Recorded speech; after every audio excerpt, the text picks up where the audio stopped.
kipimo alichotuwekea mtume wetu Muhammad sallallahu alaihi wasallam, mali ulionayo ikifikia kuwa na thamani sawa na gram 85 za dhahabu, baba, umekwisha ingia ndani ya orodha ya watoaji wa zaka. Sheikh, nitajuaje kwamba hizi pesa zangu, hizi fedha zangu, gram 85 za dhahabu ni sawa na hizi fedha? Fasalu ahla dhikri in kuntum la ta'lamun. Na jana usiku nilimpigia mmoja ya masonara Kariakoo, nikamuuliza sasa hivi gram moja ya dhahabu ni kiasi gani? Akaniambia 165,000. Kwa hiyo piga 165,000 mara 85. Kwa hisabu nilizofanya za haraka haraka nimepata 1,14,025. Inawezekana nimekosea, lakini kapige wewe 165,000 mara 85. Pesa zitakazopatikana ukianza kumiliki kuanzia 14,000,000, baba, umeshaingia ndani ya fungu la watoaji wa zaka. Wengi hatujui hivyo. Mtu ana lori 4, ana lori 5 hatoi. Yeye anadhani zaka. Mabilionea. Kumbe hajui kwamba Uislamu unasema Allah anakupa kingi kweli kweli, mali chungu nzima nakupa, kisha zaka anayokuchukulia ni mali ndogo sana. Waislamu, gramu 85 za dhahabu, kwa mahisabu niliyofanya jana nikapata gramu moja ni sawa kabisa na 165. Nikapiga mara 85 nikapata 1,14,025. Ina maana kama unazo hizo na kuendelea, wewe tayari umekwisha fikia katika orodha ya wale watoaji wa zaka. Sasa shekhe, nitatoaje? Wanawachuoni wanasema unagawa mali yako katika mafungu 40. Kisha fungu moja tu katika 40 ndio unaitolea zaka. 39 ni za kwako. Shekhe, umenichanganya. Nakwambia zaka ni 25% ya unachokimiliki. Mfano, ukiwa una milioni 10 unataka kuitolea zaka, 2.5 ya milioni 10 utapata takriban kama 25,000 kama sikosei. 100,000 unaitolea 2,500. Milioni unaitolea 25,000. Milioni 10 inaisahihisha unaitolea 250,000. Milioni 100 unaitolea 250,000. Yaani shekhe, una milioni 100 alafu unambania Allah. Sijafikia bado. Shekhe, katika milioni 100 yako Allah anataka 2.5 tu, 2.5. Unashindwaje kutoa zaka? Allahu akbar. Huu ndo mfumo kwa haraka. Narudi kwa wafanyabiashara wanaouza mazao. Kwa leo nataka niwaambie wauzaji wa mchele na wauzaji wa ngano. Mtume anasema katika kila 5 awsuq kuna zaka.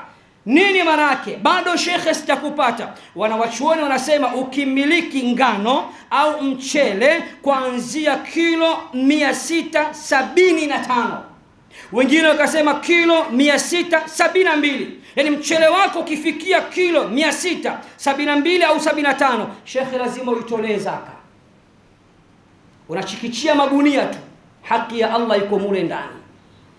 Sasa shekhe, nishafahamu nikisha miliki kuanzia kilo 672 hadi 75, natakiwa kuitolea zaka mchele wangu na ngano yangu.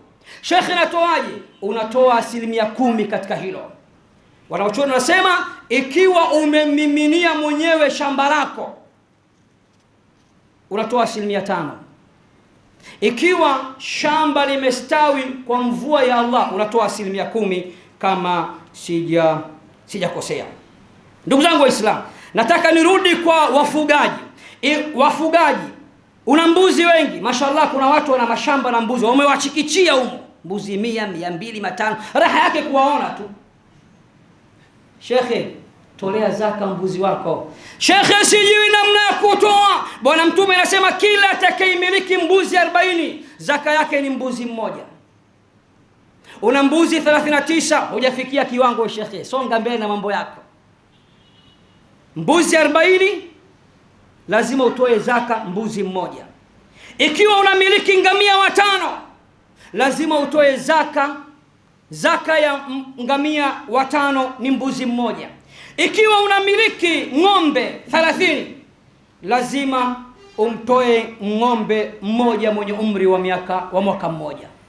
Kwa hiyo mbuzi ili umtolee zaka lazima afikie kiwango cha wafikie mbuzi 40, na unatoa zaka mbuzi mmoja. Ngamia lazima afikie 5, na unatoa zaka mbuzi mmoja. Yani hawa ni ngamia, lakini unatoa zaka mbuzi moja kwa niaba ya ngamia yako 5. Na ng'ombe ukimiliki kuanzia 30, basi unatakiwa watolee zaka ng'ombe moja, tena mwenye umri wa mwaka mmoja. Waislamu, sitaki kuwachanganya, lakini nataka tunihitimishe na mambo mawili. Wafanya biashara tunawapenda sana, na Uislamu haujakataza biashara, wala hatuna kisokoro kwenye na matajiri wa Kiislamu. Mashaallah, tabarakallah, mayagasuru ma'al Islam. Wako baadhi hawapunji katika Uislamu, kila pahala wana mikono yao, msikiti kajenga, madrasa kajenga. Lakini kuna wengine ambao shekhe ni AKL Bolton nut, yani hiyo nati yake takatafute spana mpaka Marekani haifunguki hiyo. Unampelekea jambo la kheri, anakwambia hana. Kesho unasikia kwenye mnada kanunua heka 2 tu kwa bilioni 5. Ukimuuliza, hii biashara shekhe, haikuhusu biashara hii shekhe. Aliyekuhalalishia biashara akakuwekea policy na protokali, mbona haki yake hujui wewe? Laiti wafanya biashara wote wa Kiislamu, matajiri wote wa Kiislamu, kila familia ingesema ina senta yake, msikiti wake na madrasa yake, inasimamia msikiti na madrasa kusomesha watoto, Uislamu ungesonga mbele sana. Kuna wafanya biashara hawajawahi kujenga hata msikiti, kuna wafanya biashara hata madrasa hawajawahi kujenga. Akipelekewa jambo la kheri, aka bingwa kuchomoa. Lakini angalia kodi za TRA, kabambo kwenye nini? Faini bilioni 6, na anazitoa kama vile ana akili nzuri. Za Allah ambazo ni ndogo, milioni 100 ni milioni 2.5, yeye zinamwangaisha, roho inamuuma. Sasa nataka niseme, zaka hii Uislamu unasema wanaostahiki ni watu 8, watu wa aina 8. Na sina hakika ya kuwa wafanya biashara watoaji wa zaka wote zaka zao zinafika kwa watu wote wa aina 8. Hebu mjitathmini, msinichukie. Maumbile yangu Mungu amenijalia nikiongea sauti yangu inakuwa ni kubwa, na ni sunna ya Mtume Muhammad. Katika Sahihu Muslim wameeleza maswahaba wa Mtume akiongea sauti yake inakuwa juu, macho yake yanakuwa mekundu. Kwa hiyo ni sunna ya Mtume sallallahu alaihi wasallam. Kwa hiyo maumbile yangu usiyatazame, utazama haki ninayoitoa kupitia kinywa changu. Qala Allahu qala Rasulullah. Waislamu, kwa marejeo tu nenda sura ya At-Tauba aya nambari 60. Innama sadaqatu, hakika si vinginevyo wa kupewa zaka, lilfuqara, nambari 1 mafukara, walmasakin, nambari 2 maskini. Watoaji wa zaka asilimia kubwa wanaishia hapo, fakir na maskin fakat. Waliosalia 8 hawawajui. 3, walamilina alaiha, wanaozitumikia. Makeshia wako, wasaidizi wako, unawapa mzigo mzito, peleka kwa maskini, peleka kwa mafakiri, ila asichakachua, asipige panga. Allah akwambia nimpe fungu lake. Mtu wa 3 ni wale wanaotumikia na kusimamia zile zaka.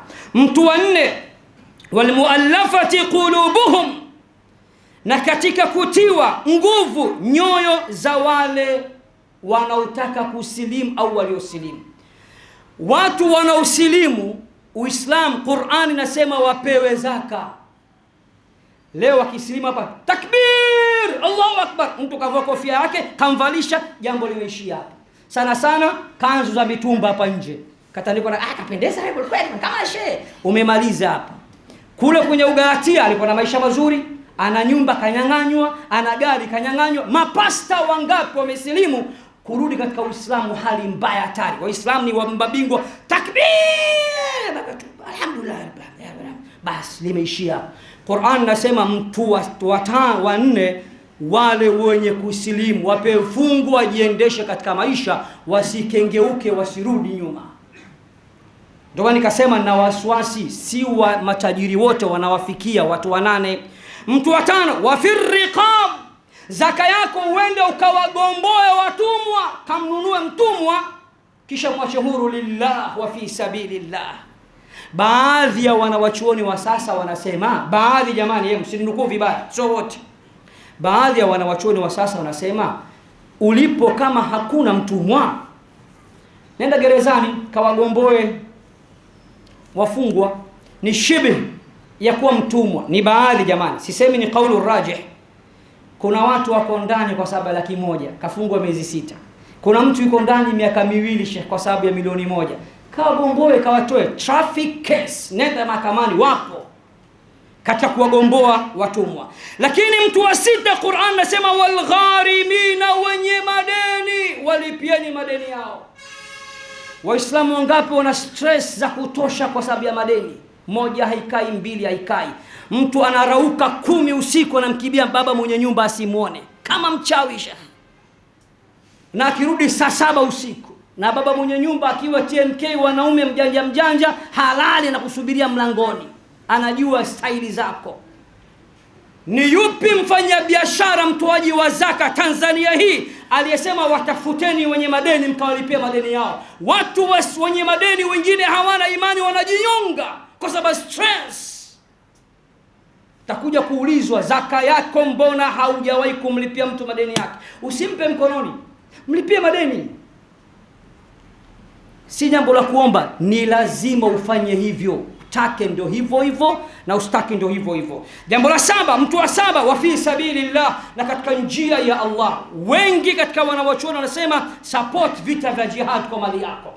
Wengine wakasema fi sabilillah ni neno pana, kila jambo la kheri katika njia ya Allah zaka inaingia.